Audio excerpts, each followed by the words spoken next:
आमना और दादा का सबक। गांव के एक पुरसकून किनारे पर एक पुराना सा घर था जिसमें एक नौजवान लड़की आमना और उसके दादा, जिन्हें सब प्यार से बाबा कहते थे, रहते थे। आमना बचपन से अपने दादा की बहुत करीब थी। वो उसे दुनिया के बारे में हर छोटी बड़ी बात समझाते, उसकी रहनुमाई करते और जिंदगी के उसूल बहुत प्यार मगर बहुत गहराई के साथ सिखाते। आमना के वालिदैन जल्दी दुनिया छोड़ गए थे, इसलिए बाबा ही उसकी दुनिया थे। उसकी तरबियत, उसकी मोहब्बत और उसकी रहनुमाई सब कुछ वही थे। एक दिन आमना बहुत परेशान होकर दादा के पास आई।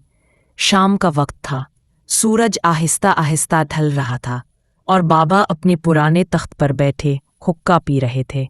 आमना ने करीब आकर धीरे से कहा, बाबा, मैं बहुत सोचती रहती हूँ।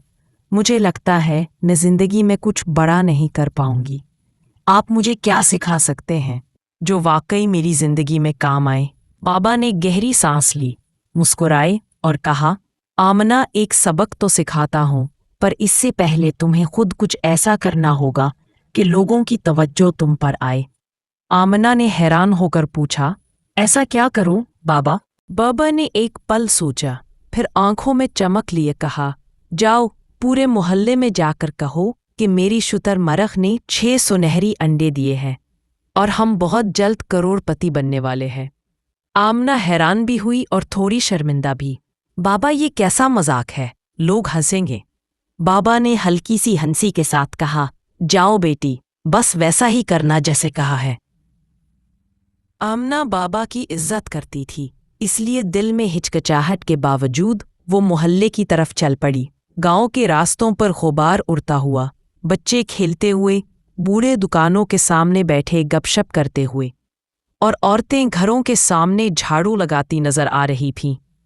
आमना ने एक एक से बात करना शुरू की। सुने, मेरे दादा की शुतुरमुर्ग ने 6 सुनहरी अंडे दिए हैं। हम बहुत अमीर होने वाले हैं। बाबा कह रहे हैं कि हम करोड़पति बन जाएंगे। ऐसी खुशखबरी मिली है कि दिल खुश हो गया।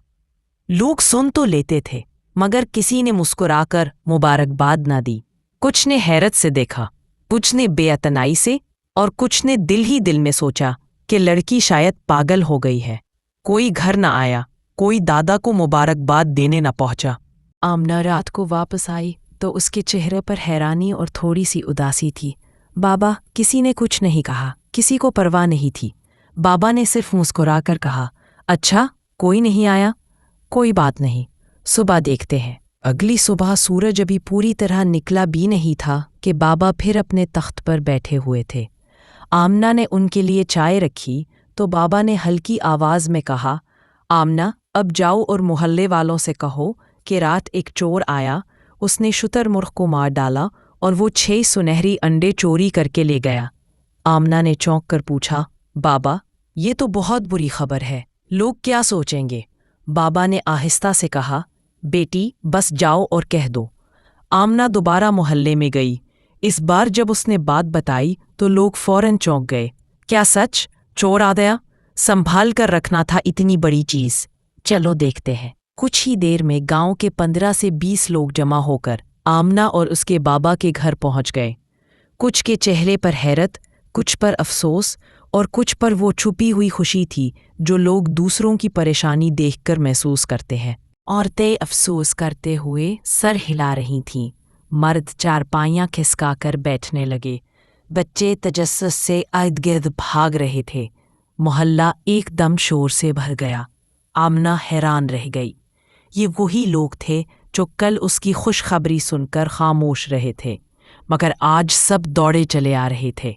आमना ने बाबा के करीब बैठकर आहिस्ता से पूछा, बाबा, कल जब मैंने खुशखबरी सुनाई थी कोई नहीं आया, और आज जब मैंने बुरी खबर दी तो सब यहाँ क्यों आ गए? बाबा ने हुक्का एक तरफ रखकर आमना का हाथ थामा और गहरी नज़र से उसकी तरफ देखते हुए कहा, बेटी, ये दुनिया बहुत अजीब है। लोग दूसरों की खुशी बर्दाश्त नहीं कर सकते, मगर दूसरों की परेशानी सुनने में सबसे आगे रहते हैं। आमना खामोशी से सुनती रही। बाबा ने मजीद कहा, लोग तुम्हारी कामयाबी से ज्यादा तुम्हारी नाकामी देखने में दिलचस्पी रखते हैं। خوشخبری سن کر وہ خاموش رہتے ہیں، مگر بری خبر سن کر دوڑے آتے ہیں، اور کبھی کبھی دل ہی دل میں خوش بھی ہوتے ہیں۔ آمنہ کی آنکھوں میں سمجھ کی روشنی اترنے لگی۔ اس کے دل سے جیسے ایک بہت بڑا پردہ ہٹ گیا۔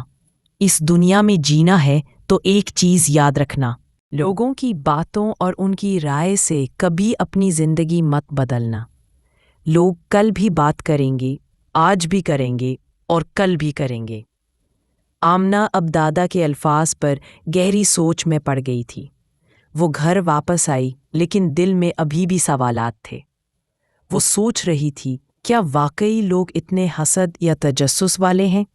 کیا میری کامیابی یا خوشی کسی کے لیے اتنی اہم نہیں؟ بابا نے اسے دیکھ کر کہا، بیٹی، سب کچھ تمہارے قابو میں نہیں ہوتا۔ لوگوں کی رائے تمہیں کبھی چھو بھی نہیں سکتی جب تک تم خود اسے اہم نہ بناؤ۔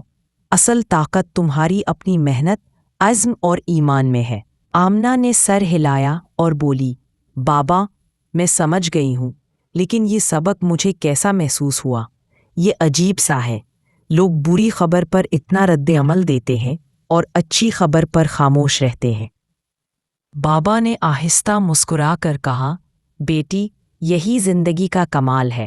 لوگ تمہارے جذبات اور کامیابی کو کم اہم سمجھ سکتے ہیں، لیکن تمہیں اپنے خوابوں پر یقین رکھنا چاہیے۔ اور یاد رکھو، اصل خوشی تمہیں اپنی محنت اور اپنی کامیابی سے ملتی ہے، دوسروں کے رد عمل سے نہیں۔ آمنہ نے اس دن سے ایک فیصلہ کیا۔ وہ چاہتی تھی کہ اپنی محنت سے دنیا میں کچھ بڑا کرے، بغیر کسی خوف کے، بغیر کسی کے رد عمل کے پرواہ کیے۔ اس نے اپنے بابا کے ساتھ مل کر شتر مرغ کے انڈوں کا خیال رکھنے کا منصوبہ بنایا، مگر اس بار اس نے محلے والوں کی رائے پر توجہ نہ دی۔ وہ جانتی تھی کہ اصل طاقت اپنے اندر ہے۔ چند ہفتوں بعد آمنہ نے شتر مرغ کے انڈوں سے ایک چھوٹا کاروبار شروع کیا۔ وہ انڈوں کی دیکھ بھال کرتی، انہیں محفوظ طریقے سے بیچتی اور اپنے گاؤں کے بچوں کو بھی یہ سکھاتی کہ محنت اور مستقل مزاجی ہی کامیابی کی کنجی ہے۔ آہستہ آہستہ گاؤں کے لوگ بھی اس کی محنت اور کامیابی دیکھ کر متاثر ہونے لگے۔ اب لوگ آمنہ کی خوشی پر بھی مبارکباد دینے لگے، اور وہ سمجھ گئی کہ وقتی حسد کے بعد لوگ احترام کرنا بھی سیکھ لیتے ہیں۔ ایک دن آمنہ اپنے بابا کے ساتھ بیٹھ کر بولی، بابا، آپ نے مجھے واقعی ایک بہت بڑا سبق دیا۔ میں نے سیکھا کہ لوگوں کی رائے کبھی بھی اہم نہیں، بس اپنی محنت اور ایمانداری سے آگے بڑھنا ضروری ہے۔ بابا نے اسے گلے لگایا اور کہا، بیٹی، یاد رکھو، زندگی کے سب سے بڑے سبق یہی ہیں جو دل پر اثر چھوڑ جائیں۔ کبھی بھی دوسروں کی تنقید یا تعریف پر اپنا فیصلہ مت بدلو۔ تمہاری کامیابی تمہاری ہے اور تمہارے خواب تمہارے ہیں، بس ان کے پیچھے ڈٹ کر چلو۔ آمنہ کے چہرے پر سکون اور خوشی کی روشنی تھی۔ وہ جان چکی تھی کہ دنیا میں لوگوں کی رائے بدلنا مشکل ہے، مگر اپنی محنت، عزت اور عزم کے ذریعے زندگی بدلنا ممکن ہے۔ اس دن سے وہ ہر کام اپنے دل کی سنتی، ہر فیصلہ اپنے عزم سے کرتی، اور اپنی کامیابی کی خوشی میں کبھی دوسروں کے رد عمل کو اہمیت نہ دیتی۔ وقت گزرتا گیا اور آمنہ بڑی ہوئی، لیکن وہ کبھی بھی اپنے بابا کی باتیں نہیں بھولی۔ وہ گاؤں کی مشہور اور قابل احترام شخصیت بن گئی، جس کی کامیابی اور کردار سے سب متاثر ہوئے۔ لوگ اب نہ صرف اس کی ناکامی پر بلکہ اس کی کامیابی پر بھی اس کی تعریف کرنے لگے، مگر آمنہ جانتی تھی کہ اصل سبق یہ تھا کہ وہ اپنی راہ پر ڈٹی رہی اور تبھی دوسروں کی رائے کی فکر نہیں کی۔ بابا نے آخر میں آمنہ کو دیکھ کر کہا، بیٹی، یاد رکھو، یہ سبق زندگی کے ہر مرحلے میں تمہارے کام آئے گا۔ خوشی اور کامیابی کی کنجی تمہارے اندر ہے، نہ کہ دوسروں کی رائے میں۔ جو لوگ تمہارے لیے خوش ہوں وہ ہمیشہ رہیں گے، اور جو نہیں وہ بس گزر جائیں گے۔ آمنہ نے آنکھیں بند کر کے دل سے دعا کی کہ وہ ہمیشہ اپنے خوابوں کے پیچھے چلے، اپنی محنت اور اپنی ہمت سے زندگی میں کامیاب ہو، اور کبھی کسی کی رائے پر یقین نہ کرے۔ اور یوں آمنہ نے اپنی زندگی کے سب سے قیمتی سبق کو سیکھا، اپنے خوابوں کے پیچھے بلا خوف چلنا اور دوسروں کی رائے کی فکر چھوڑ دینا۔